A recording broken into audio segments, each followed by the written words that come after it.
नमस्कार दोस्तों, मैं अखिलेश एक बार फिर से आपका स्वागत करता हूं आपके अपने यूट्यूब चैनल पीएससी क्लासेस पे। सवालों का सिलसिला जारी रहेगा कब तक, जब तक मैं आपके एग्जाम में आने वाले आखिरी सवाल तक मैं आपको सिखा ना दूं, बता ना दूं। शुरुआत करेंगे वहीं से जहां पे हमने ख़त्म किया था। तो एक एक्सरसाइज जिसमें करीब करीब 130 सवाल थे वो हमने देख लिए। अब इसका दूसरा लेवल रेशियो और प्रोपोर्शन का, जिसमें करीब करीब 10 से 15 सवाल हैं, उसको देखेंगे। उसके बाद ये चैप्टर पूरा पूरा ख़त्म हो जाता है। इसके बाद इंडिया में होने वाले किसी भी एग्जाम के रेशियो और प्रोपोर्शन के आप सवाल उठाइए और जो आपने सीखा है उसे अप्लाई करिए और देखिए कि आपके जवाब आ रहे हैं कि नहीं आ रहे हैं।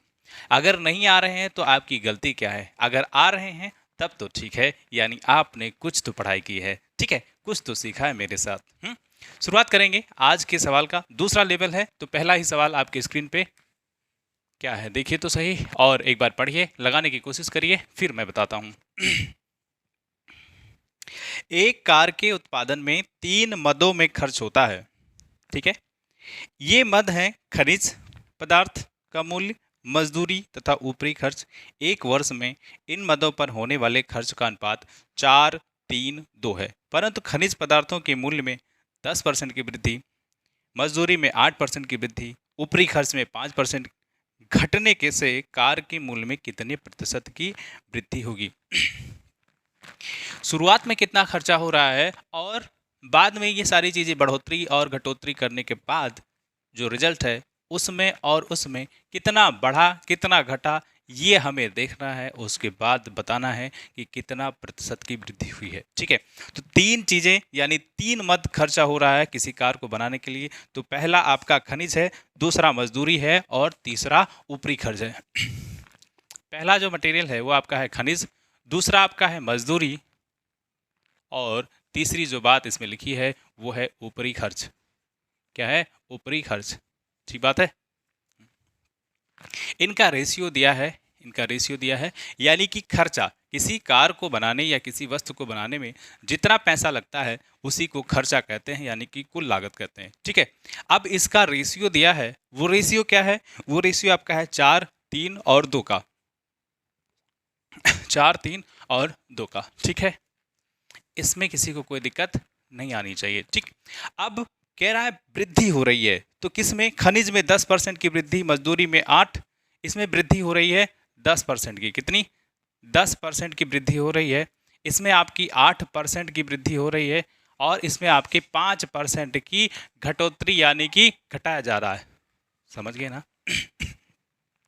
और कोई इन्फॉर्मेशन नहीं दिया गया है। जब नहीं दिया गया है और रेशियो दिया गया है तो हम अपने मन से कोई चीज़ मान सकते हैं और सवाल का आंसर दे सकते हैं, कोई दिक्कत नहीं आएगी, ठीक है। देखिए, इनका रेशियो दिया है खर्चा का, इसको हम क्या करते हैं ना, इंडिविजुअल वैल्यू बनाते हैं। कैसे? देखो, रेशियो में रेशियो सेम होना चाहिए, उसके मौलिक यानी जो बेसिक स्ट्रक्चर है उसमें चेंज नहीं आना चाहिए और आप कुछ भी उसके साथ छेड़खानी कर सकते हैं। तो हम क्या करते हैं, इसको डबल जीरो बना देते हैं। यानी जो खनिज पदार्थ है उसका मटेरियल 400 यूनिट खर्चा रहा होगा। मजदूरी के लिए हम यहाँ डबल जीरो, जो यहाँ करेंगे वो यहाँ करेंगे और जो यहाँ भी करना हमें पड़ेगा। ठीक बात है। यानी हमें 400 यूनिट लगा खनिज पदार्थ में, 300 यूनिट लगा मजदूरी में और ऊपरी खर्च में उसमें भी 200 यूनिट लगा। ठीक, यहाँ देखिए, अगर 0-0-0 हम काट देते हैं तो क्या बेसिक स्ट्रक्चर जो है, उस बेसिक रेशियो है, उसमें कोई परिवर्तन है? जवाब है बिल्कुल नहीं, 4-3-2 ही बना रहेगा। ठीक, अब ये करने में ऐसा हम क्यों कर रहे हैं? ऐसा इसलिए कर रहे हैं क्योंकि ये परसेंटेज निकालने में हमें थोड़ा सा आसानी हो। छोटी वैल्यू भी ले सकते हैं लेकिन उसमें दशमलव में वैल्यू आएगी। ठीक, अब सुनो, 400 का 10% कितना होगा? 400 का 10% आप निकालेंगे तो 40 होगा। 300 का 8% निकालेंगे तो कितना हो जाएगा? 24 हो जाएगा। ठीक है, और 200 का 5% निकाल लेंगे तो 5 दूनी 10 यानी कि 10 होगा। ठीक, ये चीज़ें जुड़ेंगी, क्यों? बढ़ रहा है, और ये चीज़ें घट जाएगी। ठीक, अब ये 400 में आप 40 जोड़ेंगे तो कितना हो जाएगा? 440। 300 में 24 जोड़ेंगे तो कितना हो जाएगा? 324। ये 200 में से 10 को घटा देंगे तो कितना हो जाएगा? 190 हो जाएगा। ठीक है, जब शुरुआती लागत कार की कितनी है तो 400 यूनिट, 300 यूनिट, 200 यूनिट, तो 4 3 7 2 9, यानी कि टोटल कितना है? 900 यूनिट। अब ये घटोतरी बढ़ोतरी होने के बाद कितना यूनिट हो जाएगा? तो ये 440, 324, 190, ये कितना आपका हो जाएगा? 954। कितना? 954। 4 4 2 6, 9 6 15 होता है, 4 3 7 1 8 1 9। ठीक है, कितना बढ़ा कितना घटा, आप यहां से यहां आने में देखिए कितना का अंतर है। तो 900 और ये आपका 54, 900 में 54 जोड़ेंगे तो 954, यानी यही चीज बढ़ा है, इतना यूनिट बढ़ा है जब इतना घटोतरी बढ़ोतरी हमने किया है। ठीक, किस पे बढ़ा है? तो आप देखिए किस पे बढ़ा है, ये बढ़ा है आपका 54 यूनिट बढ़ गया है किस पे? 900 यूनिट पे। हमें परसेंटेज में जब आप देना है तो इसमें 100 का गुणा करेंगे, तो 100 का जैसे ही गुणा करेंगे तो कितना हो जाएगा? ये 0 से 0 खत्म, 9 6 54, यानी 6% की वृद्धि हुई है। कितने की? 6% की। आपका जवाब यही। ठीक, और अगला सवाल आपका है दूसरा। ठीक है, लेवल थोड़ा सा अच्छा है तो आपको घबराने वाली कोई बात नहीं है। ठीक है, एक विद्यालय में छात्र तथा छात्राओं का अनुपात 3 और 2 है। इनमें 20%, 25% छात्रों को छात्रवृत्ति मिलती है, तो विद्यालय में कितने प्रतिशत विद्यार्थियों को छात्रवृत्ति नहीं मिलती है? पहले हम इनका रेशियो देखेंगे, छात्र और छात्राओं का। छात्र और छात्राएं, ठीक है, कितने रेशियो में है? 3 और 2 के रेशियो में है। ठीक है, 3 और 2 के रेशियो में है। इनमें 20% छात्र तथा 25% छात्राओं को छात्रवृत्ति मिलती है। 20% छात्र को मिलती है और 25% छात्राओं को मिलती है छात्रवृत्ति। तो कितने प्रतिशत छात्र छात्राओं को छात्रवृत्ति नहीं मिलती है? तो पहले छात्र के बारे में, जब 20% को मिलेगी तो कितने को नहीं मिलेगी? तो अपने आप ही ये जवाब आ जाएगा आपका कि 80% ऐसे छात्र होंगे जिनको छात्रवृत्ति नहीं मिलेगी। ठीक, अगर 25% को मिलती है छात्रवृत्ति तो कितने लड़के ऐसे होंगे, लड़कियां ऐसी होंगी जिनको छात्रवृत्ति नहीं मिलेगी? तो 75% ऐसी लड़कियां छात्राएं होंगी जिनको छात्रवृत्ति नहीं मिल रही होगी। ठीक बात है। अब इसके बारे में पूछा ही नहीं है तो इसको काट दो। अब सीधा सा ये यूज करेंगे, इसको यूज करेंगे। ठीक, कोई एग्जैक्ट क्वांटिटी नहीं दी गई है। जब एग्जैक्ट क्वांटिटी न दी हो तो सवाल बहुत ही आसान हो जाता है। हम अपने तरीके से सवाल को घुमा सकते हैं, छोटी और बड़ी वैल्यू भी ले सकते हैं। ठीक, तो यहाँ क्या करें, हम कर लेते हैं क्या, इसको हम बढ़ा देते हैं 00 यहाँ और 00 ही यहाँ बढ़ा देते हैं। क्यों ऐसा किए हैं? क्योंकि इसमें परसेंटेज निकालना है और हमें इसके बेसिक स्ट्रक्चर में कोई चेंज नहीं होना। इसके बेसिक स्ट्रक्चर में हमें क्या करना है, कोई चेंज नहीं होने देना है। तो अगर 0 0 काट देते हैं तो 3 और 2 ही बना रहेगा। ठीक, अब 300 का 80% आप निकालेंगे तो 8 3 24, यानी ये 240 हो जाएगा। कितना? 240। यहाँ देखिए 200 का 75% निकालेंगे तो कितना हो जाएगा? 75 दूना 150 होता है तो 150 हो जाएगा। ठीक है, ठीक है ना? ठीक, अब देखो इसको जोड़ो तो 300 200 कितना? टोटल 500।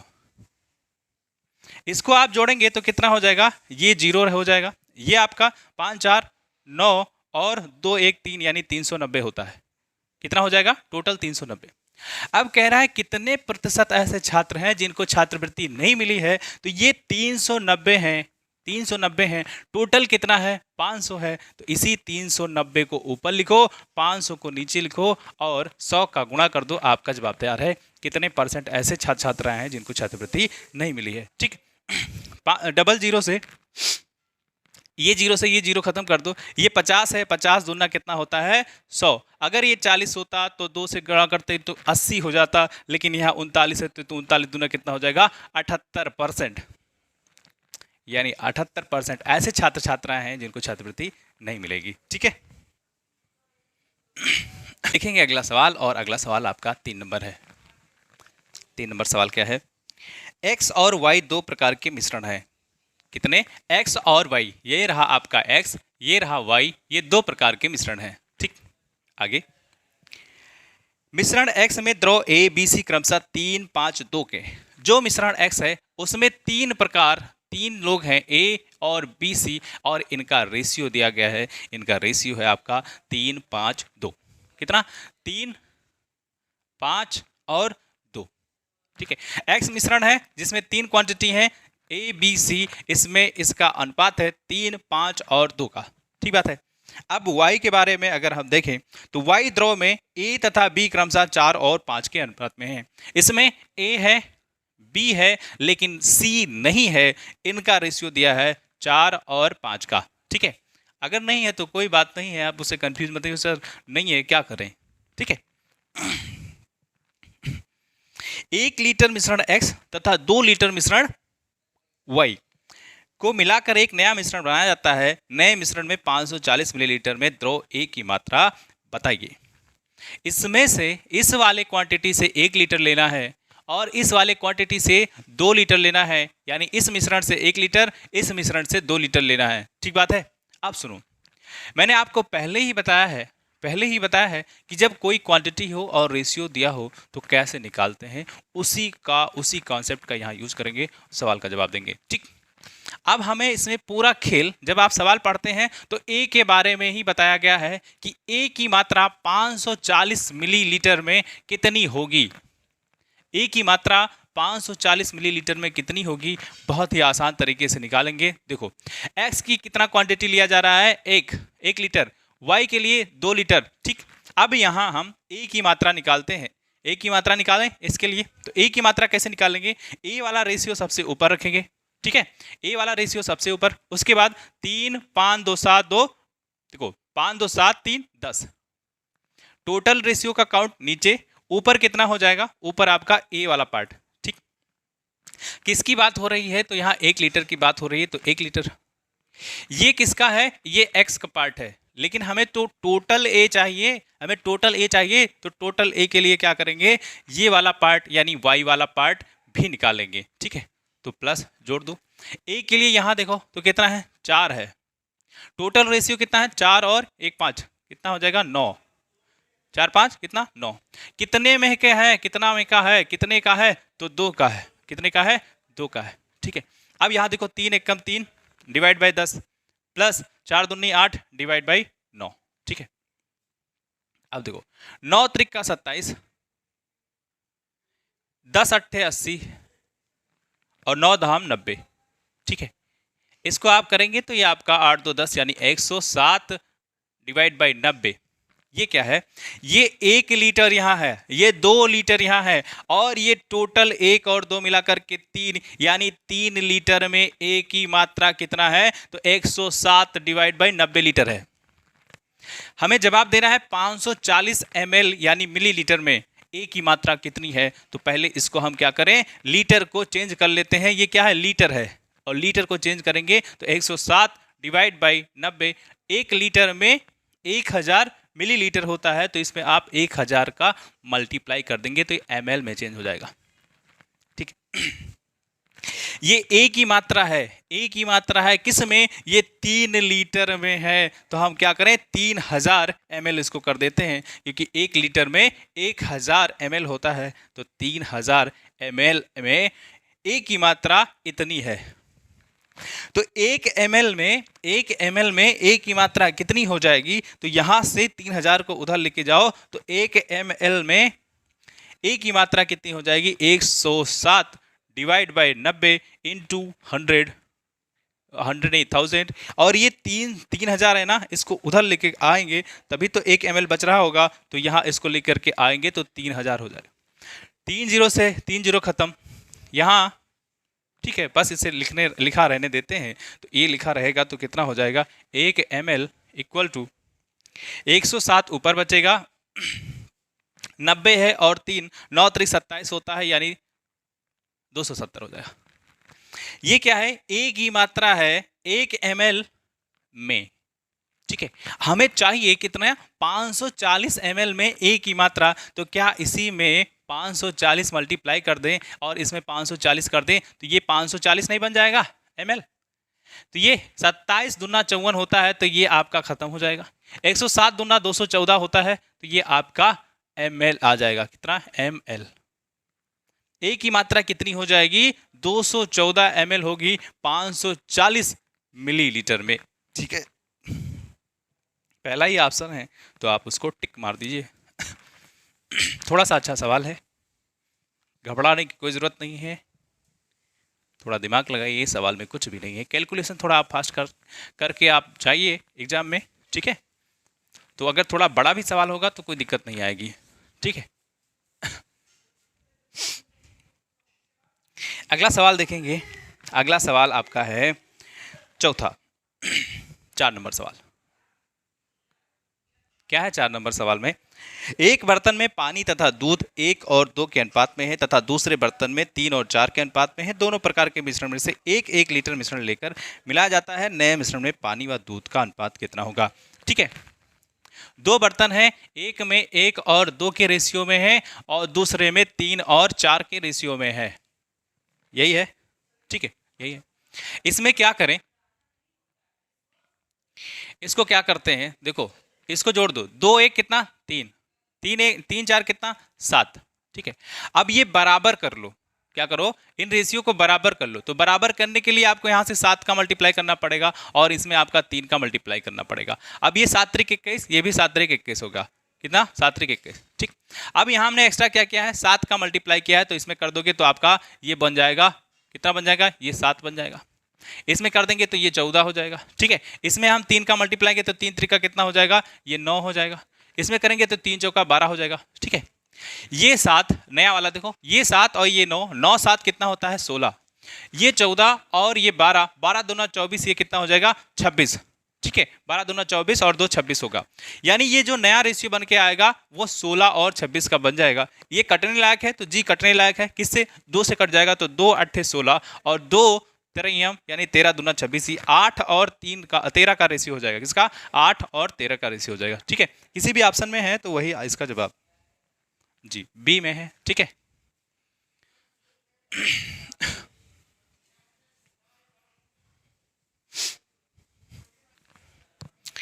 बहुत ही सरल सवाल है। और अगला सवाल जो हम देखेंगे 5 नंबर।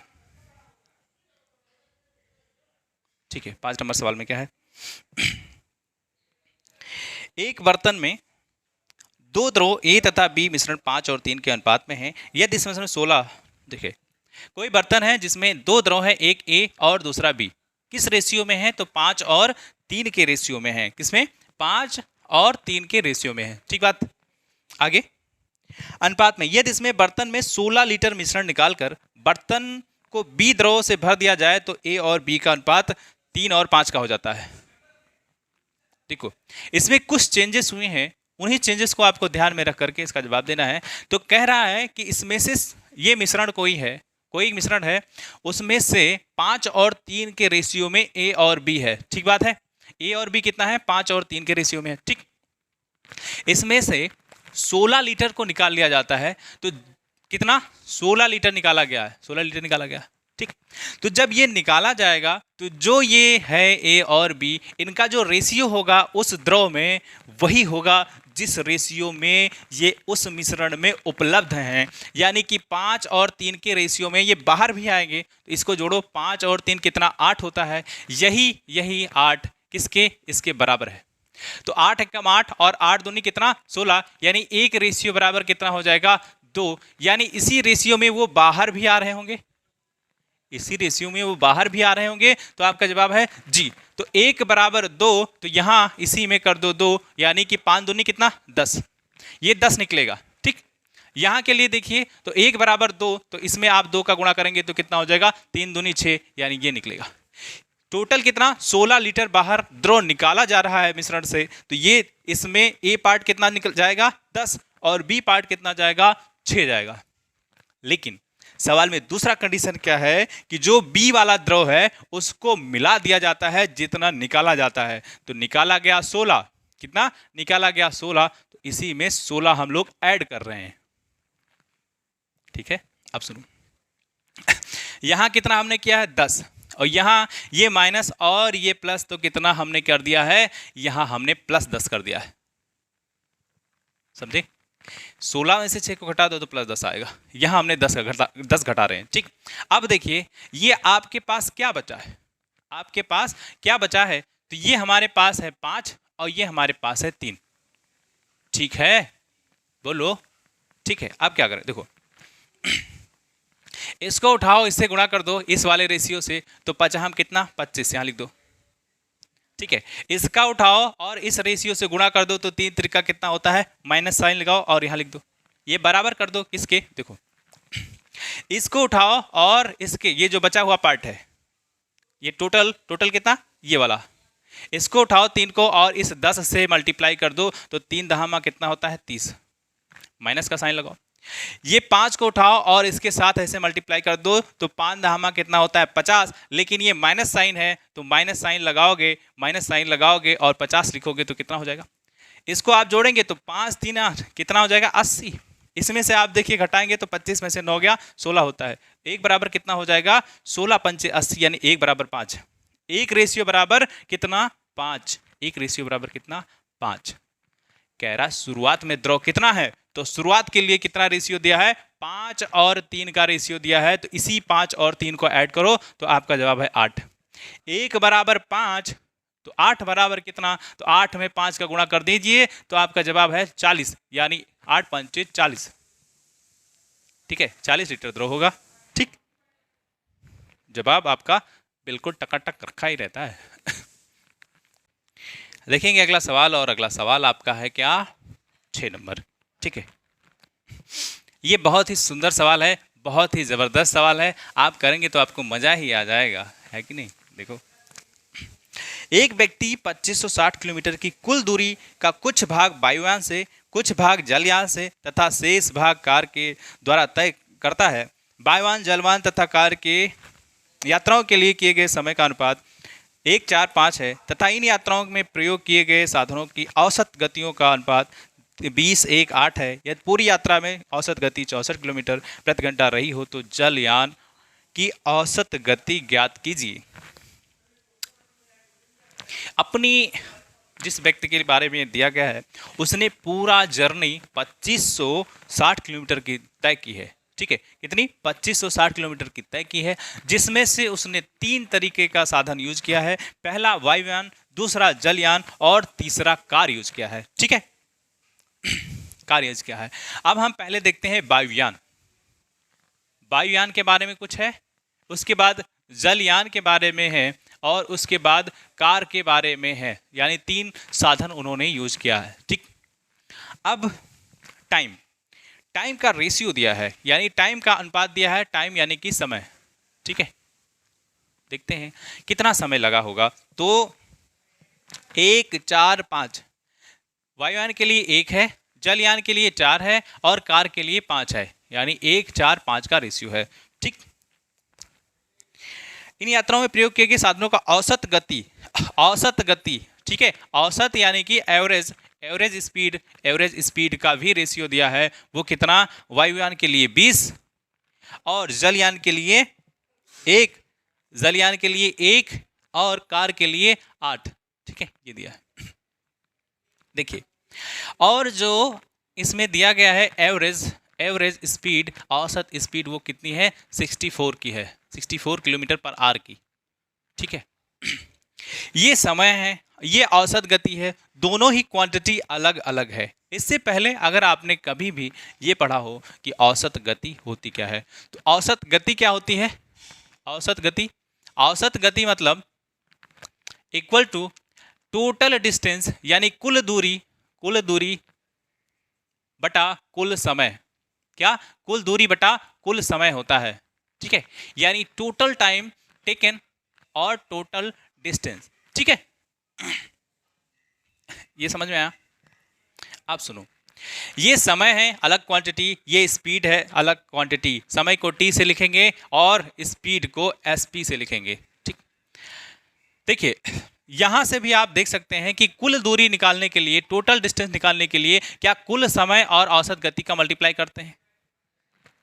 ठीक है, यानी समय और क्या करें, समय और औसत गति का मल्टीप्लाई करने के बाद हमारे पास क्या निकलेगा, कुल दूरी। इसको अगर हम डिस्टेंस लिखें, इसको क्या लिखते हैं, स्पीड लिखें s और इसको टाइम लिखें t, तो आप यहां से देखें तो d बराबर कितना होगा, d बराबर क्या होगा, s और t ही हो रहा होगा। ये बात आपको समझ में आई कि नहीं। ये अलग यूनिट है तो इसके लिए हम x मान लेते हैं। ठीक है, अब इसको हम हटाते हैं और x लिखे दे रहे हैं और इसके लिए y लिखेंगे।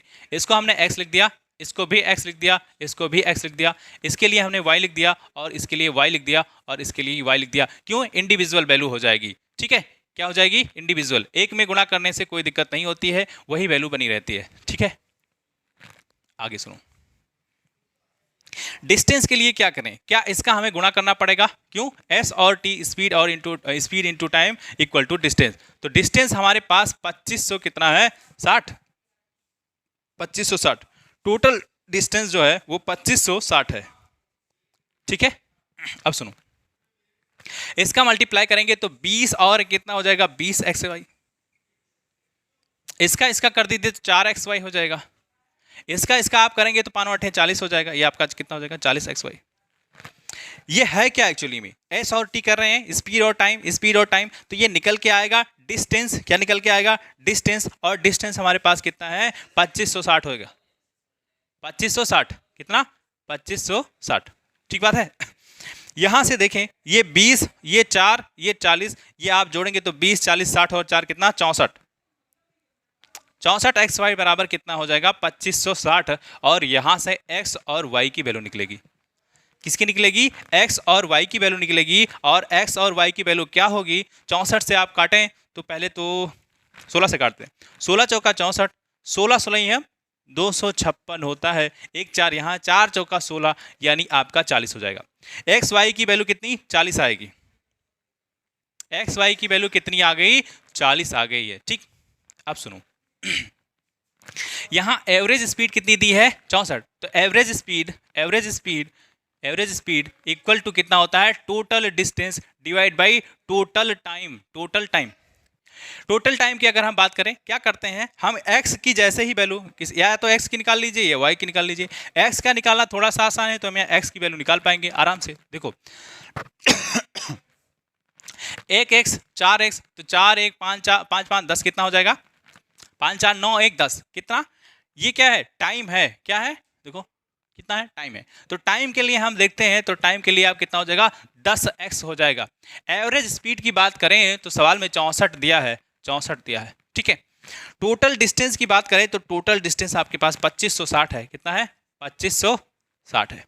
यहां से x की वैल्यू बड़ी है, आसानी से निकाल लेंगे। देखो कैसे निकालेंगे, x इधर करो, इधर लेके आओ, और इसको इधर लेके आओ, ऐसे भी 0 से 0 ही काट दो। ठीक है, तो ये 256 डिवाइड बाय आपका 64 है। 16 चौका 64 होता है, 16 16 256 होता है, 4 1 कम 4 चौका 16, यानी x की वैल्यू क्या निकल के आई, 4 निकल के आई है। x की वैल्यू अगर 4 है तो x y बराबर कितना है, 40। तो x की वैल्यू 4, तो y की वैल्यू कितनी हो जाएगी, ये 4 यहाँ है, इधर लेके जाओ, तो ये 4 से ये 4 खत्म हो जाएगा, y की वैल्यू कितनी आ जाएगी, 10 आ जाएगी। y की वैल्यू क्या आ जाएगी, 10 आ जाएगी। ठीक है, अब पूछा क्या है, औसत गति बता दो किसका, जलयान का। ये रहा जलयान, और औसत गति आओ इसी के सामने चले आओ, तो y की वैल्यू क्या हमने निकाली है, 10। तो इसका जवाब भी हो जाएगा 10। करेंगे बस इस सवाल में इतना ही। ठीक है, इसका जवाब है सी। ठीक है, देखेंगे 7 नंबर सवाल। 7 नंबर सवाल में क्या है, देखिए, बाजार में ए तथा बी दो प्रकार के स्टील उपलब्ध हैं। टाइप ए में 5% निकिल, टाइप बी में 40% निकिल, तथा दोनों प्रकार के स्टील को किस मात्रा में मिलाया जाए कि 30% निकिल हो जाए। ठीक है, जब ऐसा आपको सवाल मिले कि दो क्वांटिटी हो मिला करके एक तीसरी क्वांटिटी बनाई जाए, और उसमें भी वही पूछा जाए, वही दिया गया परसेंटेज हो जो इन दोनों में भी दिया गया हो, तो आप ऐसे सवाल को क्या करेंगे, ये ए क्वांटिटी है, ये बी क्वांटिटी है, इसको मिला करके एक तीसरी क्वांटिटी बनाई जा रही है। इसके लिए 5% निकिल है, इसके लिए आपका 40% निकिल है। इनको मिलाने के बाद एक जो रिजल्ट आता है उसमें कितना परसेंट निकिल होना चाहिए, तो 30% निकिल होना चाहिए। ठीक, इसमें से इसको आप घटा दीजिए, बड़े से छोटी वैल्यू घटा करके यहाँ लिखेंगे, तो 40 से 30 घटाएंगे तो कितना हो जाएगा, 10। ठीक, ये 5 है, ये 30 है, बड़ी वैल्यू से छोटी वैल्यू घटा दीजिए, ये आपको मिलेगा आपका 25%। ठीक है, ये भी परसेंट, तो इस परसेंट के साइन को ही हम काट देते हैं और यहाँ रेशियो का साइन लगा देते हैं। ठीक, ये 10 आपका और ये आपका 25, ये 10 और ये 25 मिला करके सवाल ने कहा है कि 140 टन, कितना, 140 टन, 140 टन। 25 और 10 कितना, 35 हो जाएगा, और इसी 35 को बराबर करना है किसके, 140 के। तो यहां से एक रेशियो बराबर निकल के आएगी, वैल्यू कितनी, 35 चौका 140 होता है, यानी 4। 1 रेशियो बराबर कितना 4। अब यहाँ ए के लिए देखो तो आपका 10 रेशियो लिखा है, बी के लिए आप देखो तो 25 रेशियो लिखा है, तो 4 दहमा 40 कितना हो जाएगा 40, 4 25 चौका कितना हो जाएगा 100। ठीक है, यानी ए की क्वांटिटी 40, बी की क्वांटिटी 100, जिस भी ऑप्शन में ये दिया हो आप उसे सेलेक्ट कर लो। ठीक है, तो D is the right answer for this question. ठीक, ठीक बात है। देखेंगे अगला सवाल, और अगला सवाल आपका है 8 नंबर। कौन सा 8 नंबर? क्या है 8 नंबर में? चांदी और तांबे से बनी दो मिश्र धातुओं में से एक में से चांदी और तांबे का अनुपात 7:3 है तथा दूसरे में 5 और 1 का है। इन दोनों मिश्र धातुओं की कितनी कितनी मात्राएं मिलाई जाएं कि कुल मात्रा 8 किलोग्राम हो तथा उसमें 75% चांदी हो। सवाल थोड़ा सा लेंदी जरूर है, लेकिन सवाल में कुछ भी दम नहीं है। ठीक है, तो पहले हम देखेंगे पहला क्वांटिटी, जो पहली धातु है और दूसरी धातु है, दोनों में किसका अनुपात है? तो दोनों में आपके चांदी और तांबे का अनुपात है। किसका? चांदी और तांबा। ठीक है, चांदी और तांबा का अनुपात है। कितने रेशियो में पहले में है? तो पहले में आपका है 7 और 3 के रेशियो में। दूसरे में चांदी और तांबा किस अनुपात में है? तो यहाँ देखिए, यहाँ आपके 5 और 1 के अनुपात में है, 5 और 1 के अनुपात में। ठीक, ठीक है। इन दोनों मिश्र धातु को कितनी कितनी मात्राएं मिलाई जाएं कि कुल मात्रा 8 किलोग्राम हो जाए। ठीक है, कुल मात्रा हमें चाहिए कितना? 8 किलोग्राम चाहिए, और पूछा गया है कि इस वाले क्वांटिटी से कितना मिला दिया जाए, इस वाले क्वांटिटी से कितना मिला दिया जाए कि जो लास्ट में जो तीसरी क्वांटिटी मिलकर के आए उसमें 75% आपका चांदी होना चाहिए। ठीक, तो ये टोटल क्वांटिटी हमें लेनी है 8 किलोग्राम। तो मैं मान लेता हूं कि इसमें से x क्या है? x पहला पार्ट है, और दूसरा जब ये टोटल क्वांटिटी है इसमें से x हमने निकाल दिया तो बचा हुआ कितना है? 8 में से x को घटा दो, कितना बचा हुआ है? ठीक है, अब कह रहा है इतना कर लो। इतना करने के बाद जो हमारा बनना चाहिए तीसरा मिश्रण, उसमें कितना? 75% चांदी हो।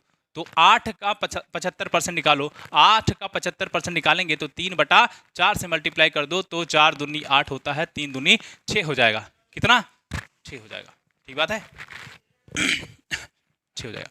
यानी वो कितना चांदी होना चाहिए? 6 किलोग्राम चांदी होना चाहिए जो तीसरा मिश्रण बनेगा। ठीक, अब सुनो, अब हमें बताना है कि इसमें से कितनी क्वांटिटी है, इसमें से कितनी क्वांटिटी है। ठीक, देखो x का जब हमें परसेंटेज निकालना हो, ये किसकी बात है? ये चांदी की बात है, चांदी की बात है। ठीक है, अब चांदी वाला पार्ट उठाओ, ये रहा चांदी, और 7 और 3 कितना? टोटल रेशियो ऊपर चांदी का रेशियो इनटू ये किसकी बात है? x की बात हो रही है तो x लिख दो, चांदी की बात हो रही है, प्लस यहाँ चांदी आओ तो यहाँ चांदी कितना है? 5 है।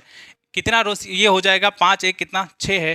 किसकी बात हो रही है? तो इतने क्वांटिटी की बात हो रही है, उसको लिख दो 8 - x। यहाँ ये दोनों मिला करके चांदी के बारे में पूछा है, तो चांदी कितना होना चाहिए? तो यहाँ सवाल ने कहा है कि 6 किलोग्राम होना चाहिए, क्योंकि ये 75% 8 का लेंगे तो 6 किलोग्राम आएगा। ठीक, इतनी बात। यहाँ से x की वैल्यू निकाल लो, आपका काम खत्म। तो देखो कितना हो जाएगा, ये 7x डिवाइड बाई 10 प्लस 8 पंचे 40, और ये आपका 5x डिवाइड बाई 6। इसका लासा लेंगे तो लासा लेने की जरूरत है नहीं है, तो इसमें आप कर दो 5 का गुणा। हर समान कर लो या लासा ले लो, बात एक ही है। तो 6 पंचे 30 हो जाएगा, यहाँ आपको 3 का गुणा करना पड़ेगा, तो 3 दहमा 30। ठीक, तो ऊपर भी 3 का करेंगे, यहाँ हमने 5 का नीचे किया है तो ऊपर भी करेंगे, तो ये आपके 6 के बराबर। ठीक, ये 7 त्रिक कितना? 21 हो जाएगा, डिवाइड बाई आपका 30, प्लस ये आपका 5 चौका 20 यानी 200, ये 25 25x डिवाइड बाई आपका ये आपका 6 पंचे 30। ठीक है, ये किसके बराबर है? तो ये आपका 6 के बराबर। हर समान है तो हर समान है, तो एक साथ हम लिख सकते हैं 30 लिख दो। 21 ऊपर है 21x, ठीक है 21x है, और प्लस 200 है 200 है, और माइनस में 25x है। ये किसके बराबर है? 6 के। तो ये 21 में से 25 को घटाओगे तो 4x आएगा। ठीक है, ऊपर 200 लिखा है ना, 200 लिखा है तो लिखा रहे 200। ये 3 उधर लेके जाओगे 30, तो 6 त्रिक 18 यानी कितना होता है? 180। ये -4x है, और ये उधर लेके जाओगे तो 180 से घटेगा 200, तो कितना बनाएगा? -20 बनाएगा। कितना, -20 और -4x। माइनस से माइनस खत्म हो जाएगा तो x की वैल्यू कितनी आ जाएगी, 5 आएगी। क्यों, 4 पंचे 20 होता है, 4 पंचे 20 हो जाएगा। ठीक है, x की वैल्यू कितनी, 5। ठीक बात है। यानी जो पहली क्वांटिटी होगी, जो पहला मिश्रण होगा, उसमें से हम कितना लेंगे, तो 5 किलोग्राम ले रहे होंगे। ठीक, दूसरा कितना हो जाएगा, तो 8 में से 5 को घटा दो तो आपका 3 किलोग्राम हो जाएगा। तो जिसमें भी 5 और 3 का रेशियो है, या 5 किलोग्राम 3 किलोग्राम लिखा हुआ है, वही आपका जवाब हो जाएगा। ठीक है,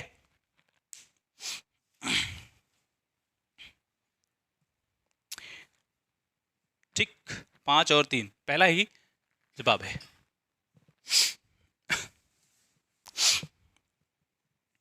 अगला सवाल देखेंगे। अगला सवाल आपका है 9 नंबर। कौन सा, 9 नंबर। ठीक, क्या है 9 नंबर में, सोने तथा तांबे के दो मिश्रण हैं, ए तथा बी। ए में सोने की मात्रा और तांबे की अनुपात, सोना और तांबा का अनुपात 9:2 है। दो क्वांटिटी है, एक ए है, दूसरा बी है। इसमें सोना और तांबा किस रेशियो में है, तो 9 रेशियो कितना आपका है,